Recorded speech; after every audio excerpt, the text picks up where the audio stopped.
This is the Big O Show. This is the Big O Show.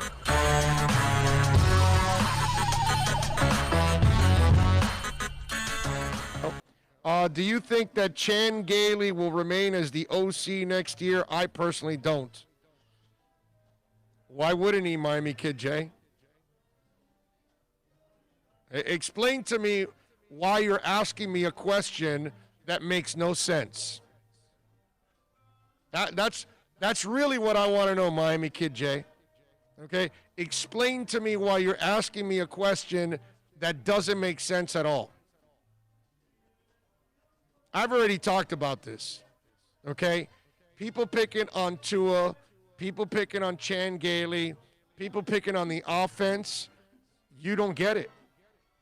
It's an offense with 3 rookies on it. It's an offense with a journeyman quarterback and a rookie. It's an offense with no number 1 running back. It's an offense with no number 1 wide receiver because Parker's injured and Preston Williams is out. What offense are you expecting? I'd like to know. Really, Miami Kid J, please explain to me. Please explain. Because it's kind of dumb to ask where you're blaming it on Chan Gailey? I want to know. I want to know where's that question coming from. You know, I mean, if you're going to ask, be careful because I'm going to call you out. It's asinine to not want Chan Gailey here, okay? It's asinine is what it is. That part I just don't get, man. Like, some people think that Chan Gailey's supposed to make the quarterback position Pat Mahomes when you don't have it. You're supposed to, what is this supposed to be Torrey Holt and Isaac Bruce at wide receiver? I'm sorry, do we have Walter Payton or Marshall Faulk running the ball, or Ezekiel Elliott? I must have missed where this offense is elite in anywhere. Anywhere. Gesicki is the closest thing, and it's not elite because Kelsey is elite. Okay? That's elite. Kelsey's not, Gesicki's not Kelsey. Maybe he could be down the line, but he ain't that right now. You know the guy that plays in San Fran? That's elite. George Kittle? That's elite. Nothing about Miami is elite. So I don't know what people like Miami Kid J actually are expecting from this offense. Bro, it's like you said. You got 3 rookie offensive linemen, 1. Your running backs have been in flux all year. And the minute that somebody stucks up, like the kid Ahmed, he gets hurt. You know what I mean? And our receivers have all been hurt. Come on, man. And the running backs like Gaskin and Ahmed step up, but they step up and they become serviceable. They don't step up and become dominant or elite or anything like that. It's not freaking Ricky Williams back there, dude. Oh, no. Okay? It's not Lamar Smith back there either, by the way. Yeah, he would be the second one behind Ricky, right? You know, it's just like, to me, it's just the most ridiculous thing, you know, to be picking on the offense.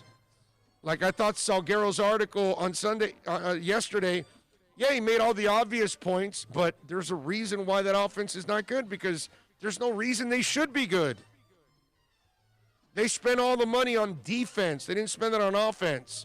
Like I keep telling everybody, watch this offseason, okay? I bet you this offseason will be an offensive offseason.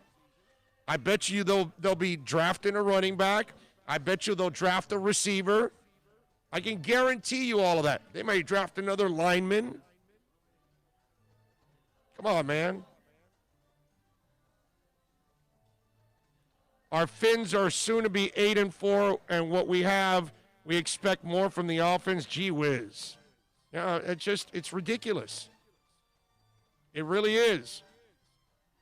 You know what? It doesn't matter. Like you said, there's just that group that's going to bitch. Yeah, that's what they're going to do. And then Miami Kid J follows it up with, I think Gailey is fine OC. I just don't see it long term.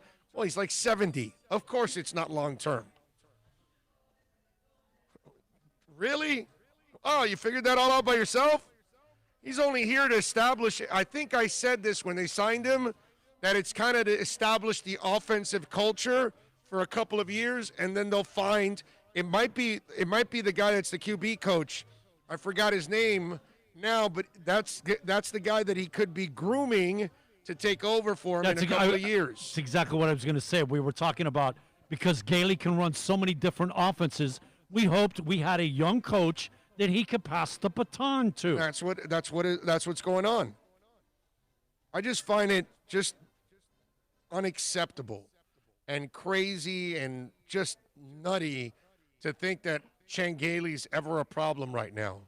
We had a segment last week, man. We're victims of our own success. You get a little taste of happiness, and they want, the full spread. Bottom line. Like I said, step by step, man. There is no reason for any of us to complain about the Dolphins right now. None. Because none of us thought they were going to be 7-4. And after this weekend, they'll be 8-4. None of us expected that. Just be super happy with it, man. And let's let everything develop. It's already developed faster. Look, the good thing is a lot of you have been with us on this podcast since we started a year ago, year and 4 months, whatever it was. And most of you were terrified of this whole tear down and turnaround, right? I was maybe one of the few nutbags in the world that was super excited about this, okay? And why? Because I knew that we were going to build this thing back up the right way, but we thought, and I said it here, it's going to take 3-4 years, okay? Well, so far I'm wrong. Dude's turned it around in the second season already. It's pretty amazing. I mean, I don't think people are even going to give Brian Flores and Chris Greer the kind of credit they deserve if they do make the playoffs in their second year after they tore this thing down to the bone. I don't know how many coaches and general managers could actually tear it all the way down and then all of a sudden their second year be a playoff contender. That's they just fired the slob in Detroit, Matt Patricia, the guy that walks around with a bird's nest on his face.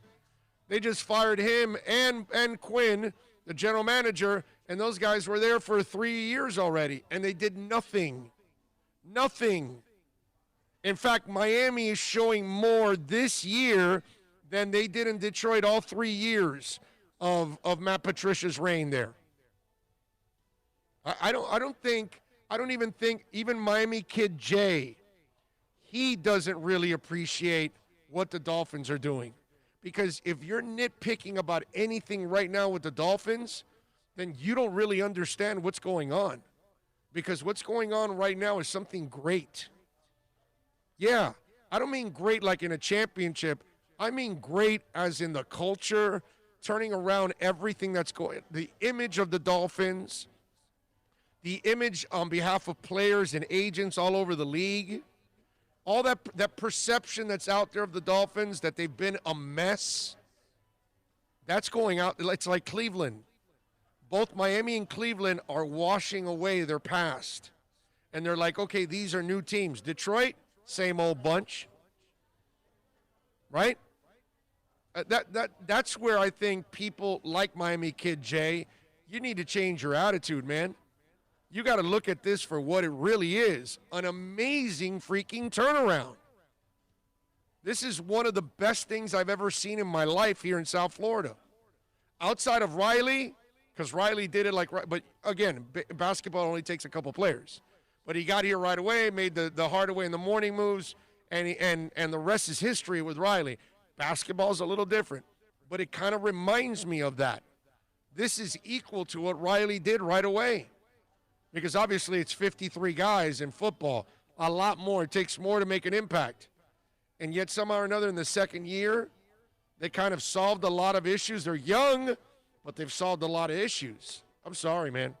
I just think that what's going on with the Dolphins is just an absolutely amazing story. Robbie Brown is our QB coach, sir. Okay, there you go. Could be him. He could be the guy that they could be grooming. You know who did But a of pretty course, good... go look up Chan Gailey's age. I want to say it's like early 70s, right? You know who did a pretty decent job? Remember the week that they were out and he was out? The tight ends coach that stood in as the quarterback's coach. That was the Arizona game. And you could see him on the sideline with Tua. You know what I mean? That was a pretty good game. Yeah. Got to give some props to that coach. Yep. Chan Gailey is 68 years old. So, yeah.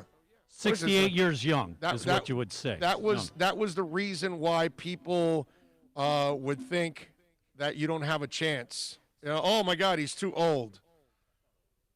Yeah, it's not old. No. In fact, I'm opposite of that, John. I want my coaches old. I want them to have a ton of experience. I want them to have been through hell and back, and they've seen everything. It's like when you're a teenager, right? And your dad and your mom pulls you aside, and they give you this advice, and you just throw it away. You just like, yeah, you're just old. You don't know what the hell you're talking about. And sure enough, everything they told you was going to happen happened. You got screwed, this and that. And all you do is remember your dad and your mom telling you about it. And why? Because they got 40 years of experience of life on your ass. So if they tell you this is going to happen, you probably should listen. You know, and so that's what I like about Chan Gailey. Chan Gailey's coached all kinds of offenses, college, the NFL, all kinds of quarterbacks. Guys had all kinds of success. He has never been a great head coach. I'll give you that. But how many people are like that in this league? There's lots of people that are exceptional coordinators, exceptional position coaches, but they can't be head coaches. It's just the way it is. Not everybody's meant to be a head coach. So he hasn't gone ever to go out and have great success as a head coach. But as a coordinator, he's always been a solid coordinator, a very good coordinator, and has helped a lot of offenses. And the last time he was here, I was the beat guy. And I saw it firsthand. And I talked about it constantly, that considering everything that was going on, the lack of talent that he had, he did a really good job. Nobody's ever handed him a Mahomes and a Kelsey and a Tyreek Hill. And he's never coached that kind of an offense because he's never had that. But usually wherever he's been, they've always been productive. Always. So few offensive most offensive coordinators are one-trick ponies. They do one thing, right, and that's it. This guy is multifaceted. Whatever you have, he's going to get the most out of because he can play change up. Yep. I'm with you there. We're entertaining that dangerous area of being good, just not good enough. This is where we wanted to be when we started. 2 years of rebuild. The next 2 years should be great. Exactly. You know, come on, people, relax. I haven't felt this good since the Shula days. Who knows this offense more than Fitz? Fitz magic for offensive coordinator when Gailey leaves. You know, I get the feeling that he's a guy that wants to play, not really coach. I think when Fitz is done, he goes to the family. That's kind of the feeling I get from Fitz. That Fitz loves to do this, and this is about the only thing that will keep him away from his family. But the second he can't play anymore, I think he takes all the boatload of money that he's made and he goes off and hangs out with his wife and his kids, and I think he'll be happy as hell being a father. So just something tells me that that's not the case with Fitz. I just don't get that feeling. You know, George says what the Dolphins have done in a year and a half is incredible. Of course. In 3 years, this division could be a murderer's row, a division if the Jets get their act together. The Jets have a terrible owner. Maybe they probably won't. Let's see what else. Miami Kid J says, I do appreciate it, love it. Maybe I'm getting ahead of myself. That's the beauty of this. We can agree to disagree, that's all. And we definitely disagree on this one, Miami Kid J. Love you, brother, but no way. I am picking on Chan Gailey, and I'm loving everything that's going on here. Until I see something that doesn't fly, that's incompetent, and then I'm with you. But right now, I love what's going on. Just like your airline pilots, the best flights are with the older pilots. There you go. Yeah. I don't have a problem with the age. Some people did that when he got hired. Oh, no, he's been out of football for 3 years. So what does that mean? He's supposed to forget football? Like, what, the game changed? No, the game, it's still the same game. Now, styles are changing. Okay, he's already coached these kind of styles. So what's the big deal? You gotta spread it out more. You gotta pass more. Well, he's done that already. He's had the run-oriented offenses. He had the pass-oriented offenses. He's had the mobile quarterbacks. He's had the pocket passers. The guy's coached it all. He's coached at college level. He's coached at the high school, at the NFL level. Hell, he coached at Georgia Tech. They're all about running. You know what I'm saying? So I would just I would pump the brakes on that.